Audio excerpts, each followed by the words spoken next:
자, 220페이지예요. 저당권입니다. 자, 먼저 저당권은 이제 약정담보물권의 대표죠. 피담보 채권이 있고 저당권 설정 계약을 통해서 저당권 등기하면 저당권을 취득하게 되죠. 자, 1번 근대적 저당 제도의 특질이 아닌 것은 했는데, 순위 승진의 원칙은 우리 민법이 취하는 제도이고요.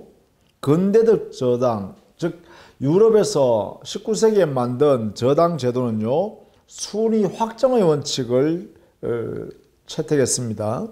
그래서 우리 민법의 순위 승진의 원칙과 다른 내용이다. 이렇게 좀 정리해 두시면 되겠죠.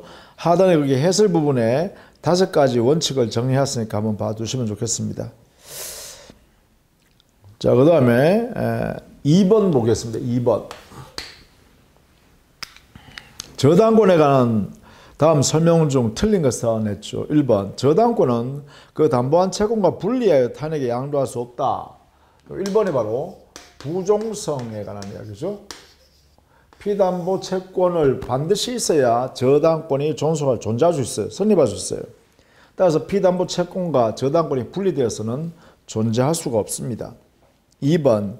저당 부동산의 제3취득자는 저당권자에게 담보된 채권을 변제하고 저당권의 소멸을 청구할 수 있다. 자, 요 2번은 제3취득자의 집이죠. 제3취득자라는 것은 저당권이 이미 설정되어 있는 부동산에 대하여 그 이후에 소유권을 취득하거나 또는 그 이후에 지상권이나 전세권을 취득한 사람들, 그러니까 소유권 취득한 사람, 지상권자, 전세권자, 이런 사람을 제3취득자라고 하는데, 이 제3취득자는요, 이미 설정되어 있는 저당권자가 변적이 되는데 채무가 변제 안 되면 경매해버릴 수 있죠. 따라서 저당권자가 경매해버리면 이 제3취득자는 소유권 상실하죠. 지상권이나 전세권을 소멸해버립니다. 그럼 공통적으로 권리를 상실하게 되는 지위에 있습니다.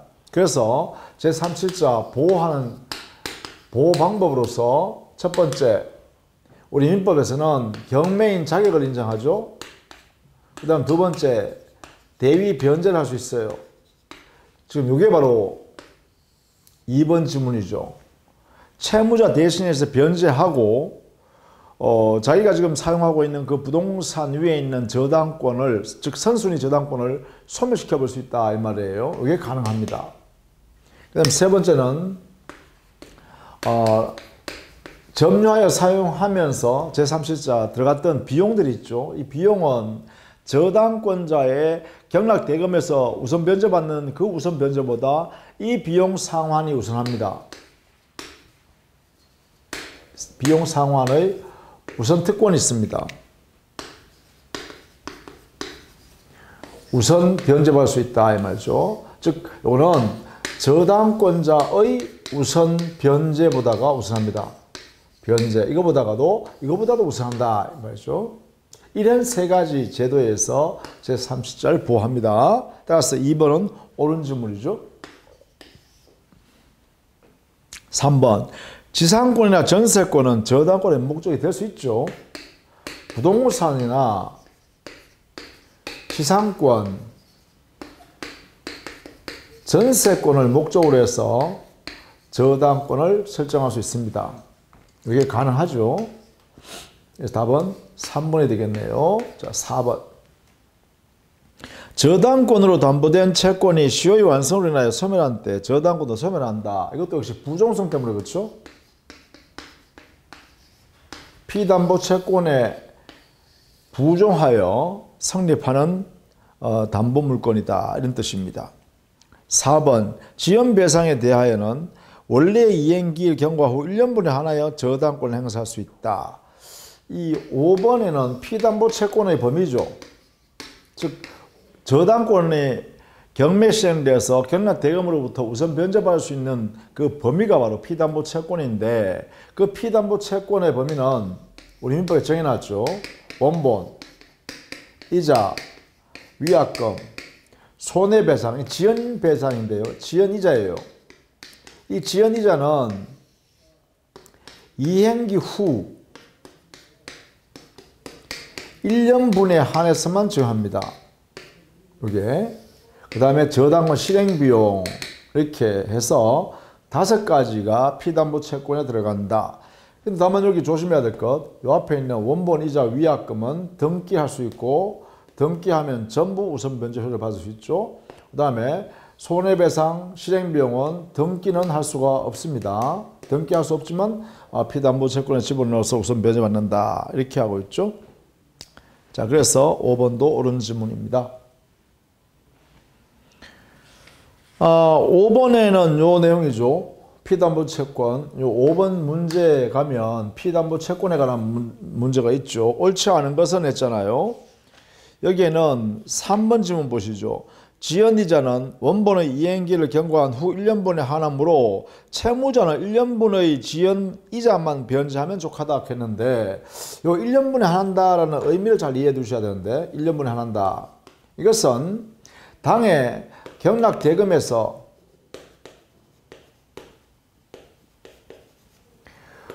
우선 변제받을 때, 변제시, 우선 변제받을 때, 배당받을 때죠, 배당. 그러니까, 배당받을 때, 일반 채권자, 다른 채권자가 있을 때, 이 다른 채권자에 대해서 그렇습니다. 대한 관계에서 그렇습니다. 관계에서 1년분에 한해서만 우선 변제받는다. 이런 거고요. 채무자가 변제할 때는 피담보 채무 전액을 변제해야 돼요. 그때는 피담보 채무의 채무 내용은 뭐냐? 지연이자까지 다 변제해야죠. 그래야 채무자 자기 채무를 다 변제하는 것이 되니까요. 그래서 채무자는 1년분에 하나에서만 변제하면 되는 것이 아니라 자기가 지연 배상했으면 지연 배상한 부분 모든 이자를 전부 배상해야 합니다. 그래서 5번이 틀렸습니다. 5번은 틀렸습니다. 5번에 3번이죠. 3번. 5번에는 3번에 해당되는 것입니다. 3번은 지연배상 전부다. 1년분이라는 것은 이런 경우에 한해서만 그렇습니다. 자, 조심해서 봐두실 필요가 있겠다.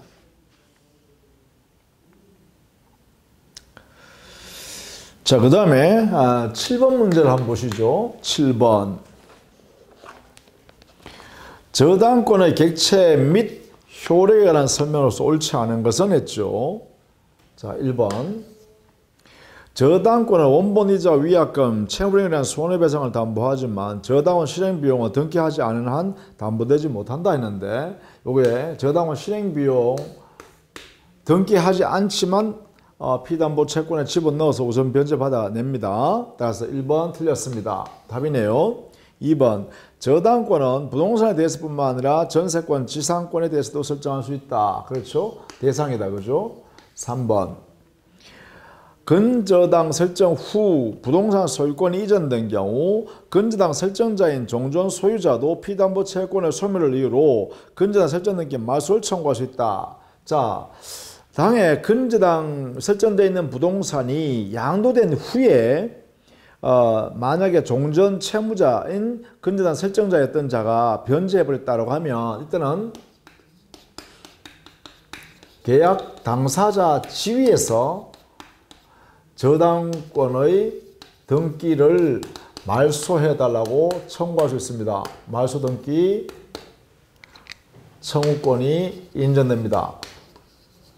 자, 이때 저당권 등기에 대한 말소 등기 청구권의 것은 채권적 등기 청구권입니다. 성질이. 왜냐하면 당사자 지위에서 행사하는 권리이기 때문에 계약 당사자 지위.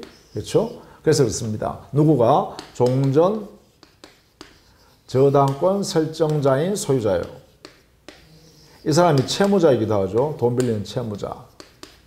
그래서 채무자인 저당권 설정, 저당권 설정자가 변제하고 나면 변제 후에는 바로 계약 당사자 지위에서 저당권자한테 저당권 등기 말소를 청구할 수 있고 이때 말소 등기 청구권의 성질은 채권적 청구권이다 이 말이에요. 채권적 청구권이다. 이것도 알아두셔야 돼요. 자, 꼭 알아두십시다. 오늘은 3번. 자, 4번. 저당 부동산에 부합된 물건은 저당원 설정 이후에 부합한 것이라도 그 부합물에 저당 효력이 미치죠. 4번에 부합물 종물의 경우는 저당권이 설정되기 전에 만들어진 부합물 종물이든 저당권이 설정되고 난 이후에 발생한 부합물 종물이든 간에 여기에는 저당권의 효력이 미친다. 이렇게 되겠죠. 이게 원칙입니다. 원칙. 다만 이 저당권 효력이 미친다라는 이 규정은 임의 규정이기 때문에 임의 규정 이 부합물 종물에 저당권의 효력이 미치지 않는다라는 다른 의사가 약정이 있으면 이것을 등기할 수 있고 등기하면 경락인에 대해서도 대항력이 생깁니다. 다른 약정이 가능해요. 이 약정 유효다. 이것도 같이 알아두시기 바랍니다. 왜냐? 임의 규정으로 해석하기 때문이다. 그러나 과실의 경우는 여기는 압류 후에야만 효력이 미칩니다. 압류 후. 과실은 압류 후에 한해서만 이럴 때만 저당권의 효력이 미친다. 효력이 있는 이렇게 이것도 조심해서 알아두셔야 되겠습니다. 5번 구분 건물의 전유 부분만에 설정된 저당권 효력은 그 전유 부분의 소유자가 사후에 대지 사용권을 취득하였다면 특별한 사정이 없는 한 그 대지 사용권에도 미친다. 했죠. 자, 집합 건물에서 말입니다. 집합 건물에서 자, 여기에 전유 부분의 구분 소유권에 여기에 저당권이 설정되었다 라고 하면 집합 건물에서 공용 부분에 대한 공유 지분권 있죠. 공유 지분권. 이것은 구분 소유권의 절대적 일체성이죠. 이렇게 한 몸이죠. 한 몸. 이거는 절대적 일체성입니다.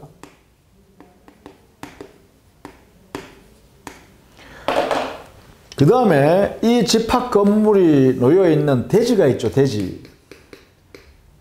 이 대지에 대해서도 대지 사용권이 있어야겠죠. 누가? 이 구분 소유자가 사용권을 갖춰야겠죠. 이렇게. 다만 대지 사용권도 일체성이죠. 이 구분 소유권과 항상 일체성이어야 됩니다. 원칙적으로. 그러다 보니까 그러면 공유 지분권, 공용 부분의 공유 지분권이나 대지에 대한 대지 사용권은 이 구분 소유권에 붙어 있어 가지고 도움을 주고 있는 종된 권리입니다. 종된 권리. 그럼 이게 주된 권리겠죠? 주된 권리. 이렇게 됩니다. 이렇게. 이런 관계입니다.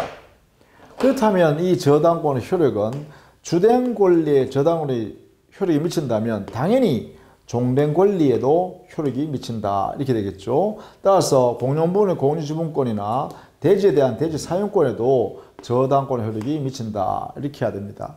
이것도 함께 잘 알아두시기 바랍니다. 여기에 종물에 관한 원리인 주물에 저당권의 효력이 미치면 종물에도 저당권의 효력이 미친단 말이에요. 당연히. 그러면 종물 이론을 종된 권리에도 이렇게 그대로 유추적용하는 거예요.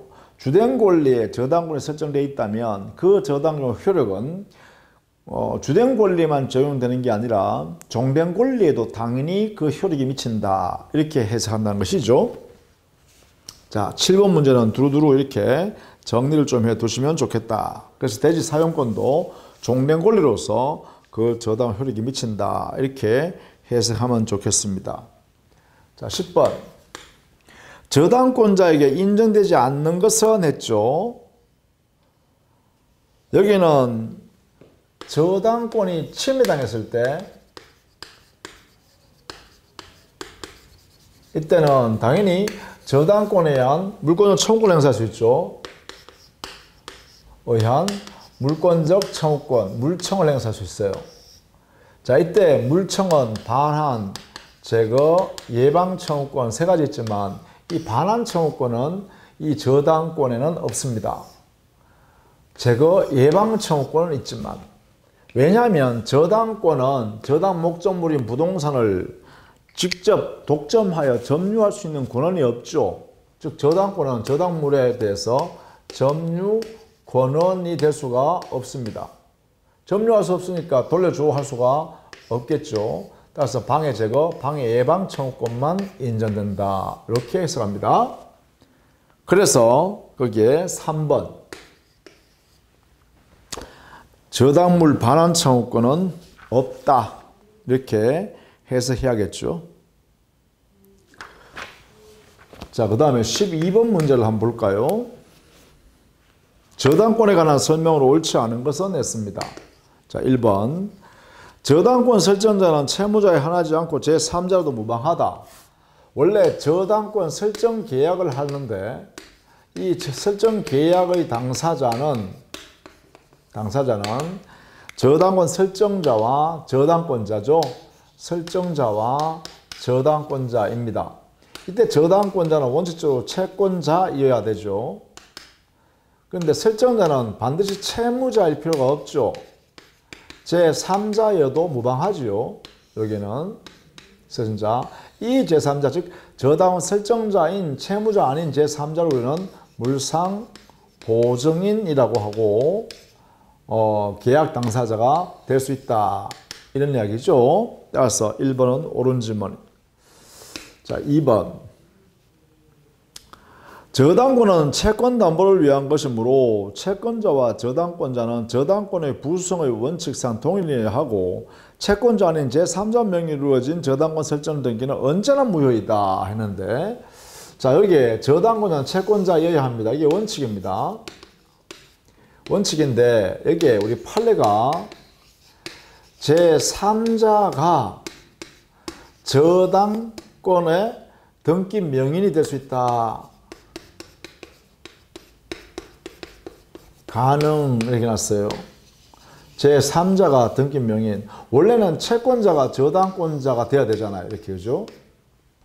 저당권 등기를 가지고 있어야 되잖아요. 근데 제3자가 즉 채권자 아닌데도 불구하고 저당권자라고 등기부에 올릴 수 있다는 거예요. 등기 명인이 될 수 있다는 거예요. 어떻게 보냐 하면 이때는 반드시 채무자, 채권자, 제3자, 이 사람, 이 3자의 합의에 의해서 제3자 명의로 저당권 등기 이렇게 하자고 합의가 있어야 되고, 그 다음에 이 채권자의 채권이 종국적으로 제3자가 그 채권을 보유하고 행사할 지위를 인정하게 되는 그러한 약정이 존재해야 돼요. 그래서 이 채권자의 채권이 제3자에게 나중에 채권 양도가 된다든가 또 채권을 추심할 수 있도록 이 제3자가 행사하는 그러한 내용으로 약정이 되어져야 된다는 것이죠. 그런 내용으로 합의가 있으면 제3자 명의로 저당권 설정 등기를 할 수 있다라는 판례가 이렇게 허용한다는 것을 알아두셔야 돼요. 이 부분. 그래서 2번은 틀렸어요. 언제나 저당권자는 채권자이어야만 한다 하면 틀려요. 왜? 이 판례가 있기 때문에 그렇죠? 판례 때문에. 따라서 2번이 틀렸습니다. 3번 저당권 설정의 등기 비용은 특약이 없으면 채무자가 부담하는 것이 관행이다. 이것도 알아두시기 바랍니다. 우리 판례. 4번 주유소 지하에 설치된 유류 저장 탱크와 건물에 설치된 주유기는 각각 유류 저장 탱크는 부합물이고요. 건물에 설치된 주유기는 종물입니다. 따라서 부합물 종물은 만약에 당해 주유소가 경매가 되어버리면 함께 저당권의 목적이기 때문에 경락이 난투로 넘어가게 됩니다. 자, 그런 의미에서 4번은 옳은 말이다. 자, 5번. 구분 건물의 전유분에 설정된 저당권의 효력은 특별한 사정이 없는 한 나중에 귀속하게 되는 종된 권리인 그 대지 사용권에도 미친다. 종된 권리에도 종물에 관한 원리가 그대로 적용되기 때문에 저당권이 주물에 저당권 설정되어 있으면 종물에도 효력이 미치듯이 주된 권리에 저당권 설정되어 있으면 종된 권리에도 그 저당 효력이 미친다. 이렇게 해석하는 것이죠. 그래서 옳은 지문이다. 이렇게 정리하시면 되겠습니다. 자, 그 다음에는 13번 문제를 한번 풀어볼까요? 사례 문제 형태로 있는 것입니다. 채무자 을은 자기 소유 토지 위에 채권자 갑을 위해 저당을 설정한 후 그 지상에 건물을 신축하여 등기까지 마쳤으나 채무불행으로 갑으로부터 간접평을 받기 이르렀다. 자, 을은 자기 토지에다가, 자기 소유 토지에다가 여기에 채권자 갑에게 저당권을 설정했습니다. 설정해 줬습니다. 이렇게.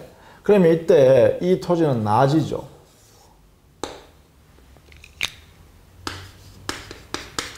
나지에 저당을 설정한 후에 그 다음에 두 번째 을은 그 위에다가 건물을 신축했네요. 이렇게 건물 신축했습니다. 을의 건물 신축이 있다. 근데 이행이 안 되니까 채무 변제가 안 되니까 이 당의 토지를 경매에 이르게 되었다. 채권자는 저당권 실행 경매가 이루어지게 되었다. 이렇게 되어 있죠.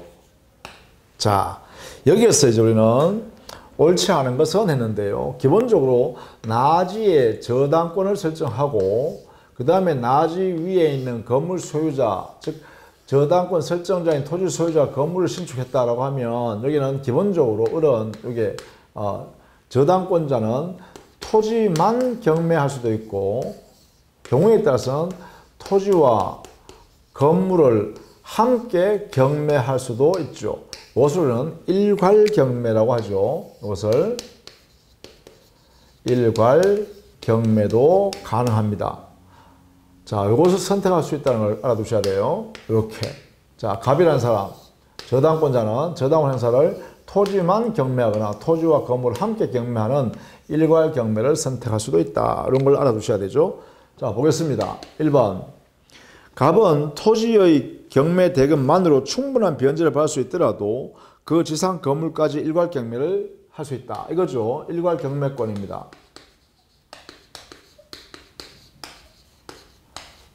일괄 경매권 인정합니다. 이것은 민법 365조에서 명문으로 저당권자한테 이런 요건을 인정하죠. 나지에다가 저당을 설정한 후에 그 나지에 저당을 설정해 준 토지 소유자인 저당을 설정자가 그 토지 위에 건물 신축해서 건물 소유권을 가지고 있다면 이때는 만약에 변제기 때 변제하지 않아서 저당권자가 경매할 때는 토지만 경매할 수도 있지만 토지와 건물을 함께 일괄해서 경매할 수도 있다. 이런 이야기죠. 자, 그 다음에 2번. 갑은 일괄 경매를 신청할 수도 있고 토지만의 경매도 신청할 수 있다. 이게 선택권이기 때문에 그렇죠. 선택이 자유롭기 때문에 그렇습니다. 3번. 일괄 경매의 경우에도 갑의 우선 변제권은 건물의 경매 대가에 대해서 인정되지 않는다. 저당권의 대상이 토지니까요. 토지 대금에서는 여기서는 우선 변제가 인정되죠. 이게 인정됩니다. 그러나 건물 대금에 대해서는 이것은 저당 목적물이 아니죠. 저당 대상이 아니니까 우선효는 없다. 이렇게 하겠죠. 3번 옳다. 4번 을로부터 위 대지의 소유권을 양도받거나 용의권을 설정받은 제3자 병이 건물을 신축한 경우 자, 토지 소유자 저당권 설정자인 이 사람은 토지 소유자이고 건물 신축한 사람은 신축자는 병이다라고 하면 건물 소유자 이 사람 되죠. 병이 되겠죠. 병이 건물 소유자가 되겠죠. 신축자니까. 토지 소유자는 을이 되겠죠. 이렇게 됐을 때는 이럴 때는 일괄 경매를 허용하지 않는다라는 것입니다. 따라서 4번이 틀린 질문이죠. 5번 경매 결과 토지 소유자와 건물 소유자가 달라지게 되면 토지 경락에는 특별한 사정이 없는 한 건물 소유자에게 건물의 처분을 주장할 수 있다. 그렇죠. 여기는 법정 지상권이 건물 소유자에게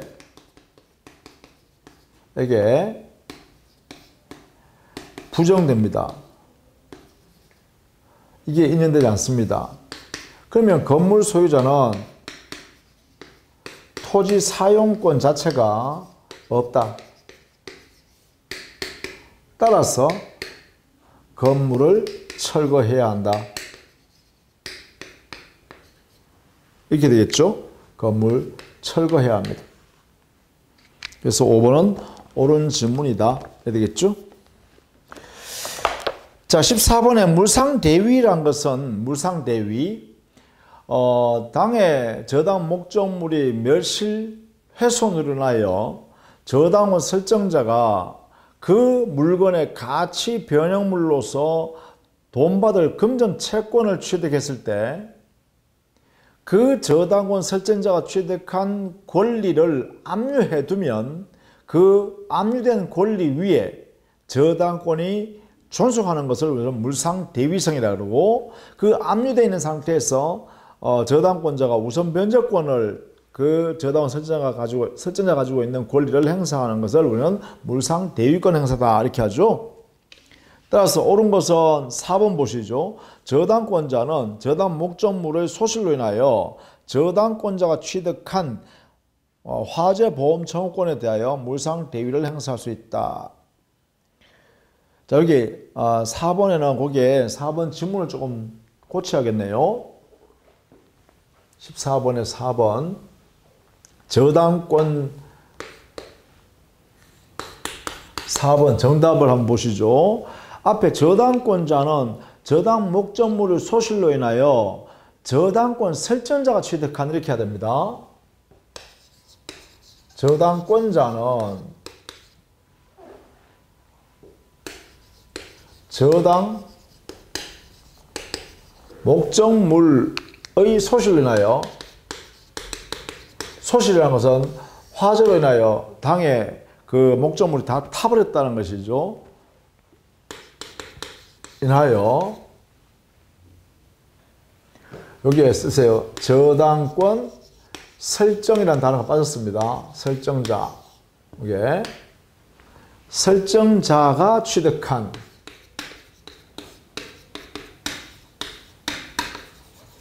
화재 보험금 지급 청구권에 대하여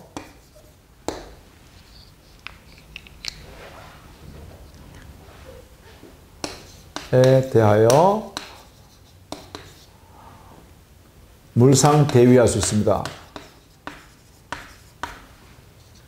대위권이 인정될 수가 있어요. 이게 이제 물상대위권이죠. 다만 여기에 화재보험금 지급 청구권이 지급 혹은 인도되기 전에, 지급 인도되기 전에 화재보험금 지급 청구권이 압류돼야 돼요. 압류된 요 권리를 물상대위권을 행사해서 결국은 뭐예요? 우선 변제를 받을 수 있죠. 요게 인정됩니다. 자, 그래서 뒤에 있는 그 문장에서요, 저당권자에서 설정자 빠졌습니다. 설정. 요거 집어 넣어 주시기 바랍니다. 이렇게 4번. 그렇게 해서 4번이 옳은 질문이다.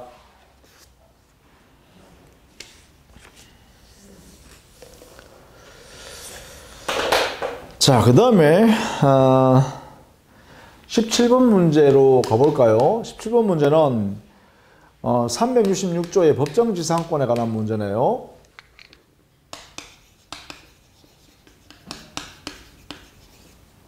(366조의) 법정지상권, 이 규정 자체는 강행규정이라는 거 따라 두시고, 그 다음에 요건은 우리 민법상에요, 토지상에 건물이 존재하고, 두 번째 토지의 소유자와 건물 소유자가 동일인이어야 되죠.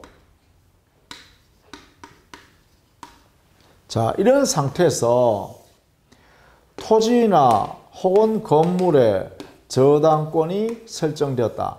그죠? 토지의 저당 설정되거나 건물의 저당 설정되고, 그 다음에 4번에 이 저당권이 실행되어 경매되는 것이죠. 경매가 되어 토지 소유자와 건물 소유자가 동일이지 않은 상태가 되어버리죠. 토지 소유자와 건물 소유자가 같은 사람이 아니다. 다른 사람이 되었다. 분리됐다 이 말이지. 자, 이렇게 되면 그 효과로서요, 이 건물 소유자에게 지상권을 취득한 것으로 봅니다. 설정한 것으로 보기 때문에 이게 발생합니다. 이게 법의 규정에 의해서 이게 건물 소유자가 취득하게 됩니다. 요 지상권이 바로 법정 지상권으로서 366조의 규정이 있다 이 말이죠. 그러면 이 법정 지상권은 이것은 민법 187조에 따라서 등기할 필요가 없죠. 이렇게. 그래서 건물 소유자가 당연히 법정 지상권을 취득하게 된다. 이렇게 되겠죠. 이 내용을 반드시 또 요건 알아두셔야 돼요. 이렇게. 미리 포기할 수도 없습니다. 강행 규정이니까. 자, 17번 보겠습니다. 요건에 관한 것인데 옳지 않은 설명은 무엇이냐 했죠. 1번 저당권 설정 당시에 지상에 건물이 존재하고 있어야 하는데 이 건물은 무가 건물로서 보존 등기가 되어 있지 않은 건물이라도 무방하다. 그렇죠. 소유자 동일이라는 것은 토지 위에 토지 소유자가 건물을 신축했을 때 그 건물의 보존 등기가 되지 않았다 하더라도 신축한 토지 소유자가 소유권을 원시 취득하죠. 187조에서. 그래서 동일인 소유라고 인정할 수 있기 때문에 법정상 성립할 수 있죠. 옳다. 2번 토지의 저당을 설정할 당시 그 지상에 완성된 건물은 존재하지 않더라도 공사가 진행되어 건물 구조, 규모나 종류를 외형상 예견할 수 있는 경우라면 건물이 존재한다라고 우리 법원은 인정합니다. 인정하기 때문에 동일인 소유에 해당되는 한 법정 지상권이 성립할 수 있죠. 따라서 2번 조심해서 봐두십니다. 원래 건물이 존재하려고 그러면 건물이란 말은 주 기둥이 있고 주 벽이 있고 그 다음에 지붕이 갖추어져 있으면 건물이 존재한다 이렇게 되겠죠.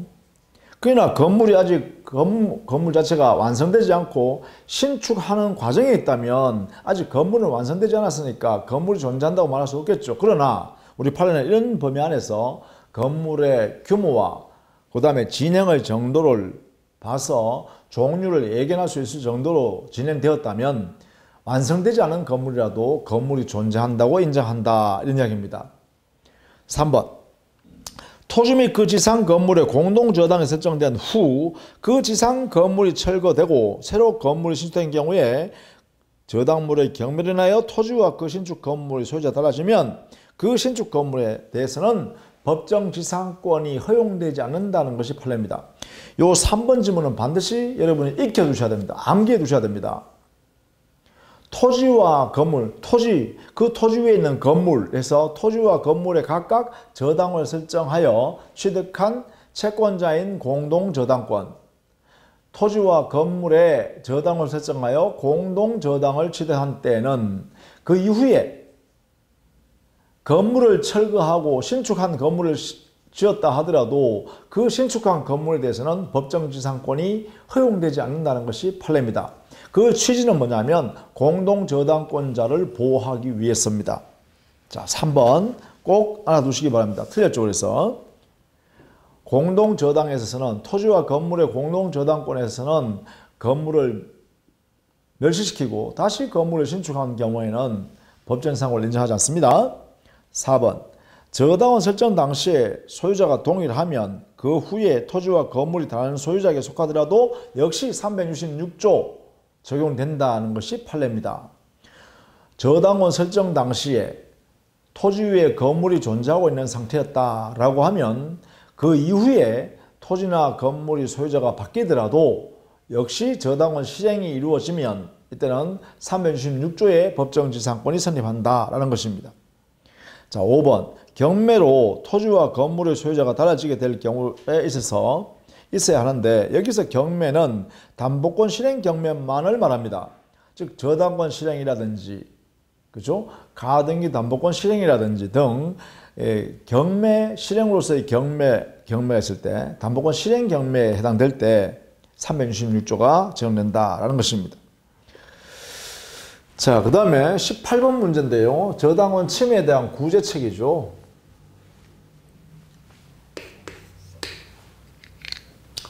저당권이 침해당했다. 그러면 저당권은 여기는 물권적 청구권을 행사할 수 있고 손해배상 청구권을 행사할 수 있고 보충 청구권을 행사할 수 있고 그리고 즉시 변제 청구권을 행사할 수 있죠. 즉시 변제 청구권을 행사할 수 있다. 이렇게 해서 이러한 네 가지로 저당권 침해에 대해서 구제책을 만들어 놨습니다. 물권 청구권에서는 여기서는 반환 청구권이 허용되지 않고 방해 제거 청구 예방 청구권만 허용되죠. 손해배상 청구권은 손해가 생기면 즉시 청구할 수 있죠. 경매를 기다릴 필요 없습니다. 경매할 때까지 기다릴 필요 없이 손해가 발생하면 즉시 불법 행위자에 대해서 청구할 수 있습니다. 이것은 저당권 설정자의 귀책 사유에서 저당 목적물의 가치가 손상 감소 멸실되었을 때 원상 회복을 청구하거나 상당한 담보를 청구하는 것이죠. 상당 담보를 청구하는 것을 말합니다. 그 다음 즉시변제 청구는 채무자의 귀책 사유가 있을 때 하는 것이죠. 그러면 이것은 채무자가 기한 이익을 상실하는 것이죠. 따라서 채권자가 즉 저당권자가 즉시 변제하라 이렇게 권리를 행사하는 것이다. 이렇게 정리하시면 되겠죠. 자, 여기서 3번에게 보충 청구를 할 때는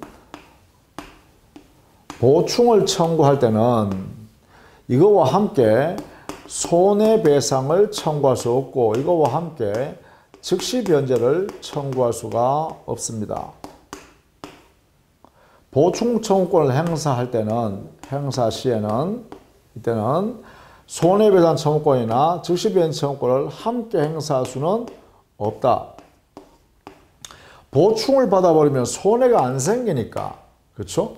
여기는 손해가 안 생겨버리니까 안 되고 손해가 생기지 않으니까 손해배상 청구 못하고 그 다음에 보충을 청구해서 보충을 받는다는 것은 변제기 도래할 때까지 저당권인 담보물권을 그대로 가지고 있겠다라는 의도가 들어있는 거죠. 따라서 즉시 변제 청구한 다음에 이것은 모순행위죠. 모순되니까 이 청구를 못한다 이렇게 해서 합니다. 자, 보충 청구권 행사할 때 이렇게 된다. 역시 조심해 두시면 되겠죠. 따라서 18번에는 5번 질문이에요. 저당권 침해로 인해 손해배상 청구권은 저당권 실행하여 실제상의 손해액을 확정한 후가 아니면 이를 행사할 수 없다가 아니라 실행하기 전이라도 뭐가 생기면 손해가 생기면 즉시 손해배상을 청구할 수 있다. 이렇게 해석해야 옳습니다. 이렇게 이 부분도 조심해서 알아두셔야겠습니다. 자, 그런 정도로 정리를 해 두시면 되겠고요. 그 다음에 20번에 저당권의 우선 변제에 관한 설명 잘못된 것을 했는데 1번 저당권자는 저당 목적물이 아닌 채무자 일반 재산에 대해서 집행할 수 없다가 아니라 저당권자는 역시 채권자잖아요. 채권자이기 때문에 저당 목적물이 아닌 채무자의 일반 재산에 대해서 집행할 수 있습니다. 다만 이때는 우선 변제를 받을 수 없죠. 저당으로 설정되어 있지 않기 때문에 우선 변제를 받을 수 없을 뿐이고 저당권자인 채권자도 채무자의 일반 재산에 대해서 강제 집행을 할 수 있다고 해야 됩니다. 따라서 1번이 잘못된 것이죠. 자, 그렇게 정리해 두시면 되겠습니다. 자, 나머지 또 20문제는 계속 잠깐 쉬었다가 계속하겠습니다. 수고했습니다.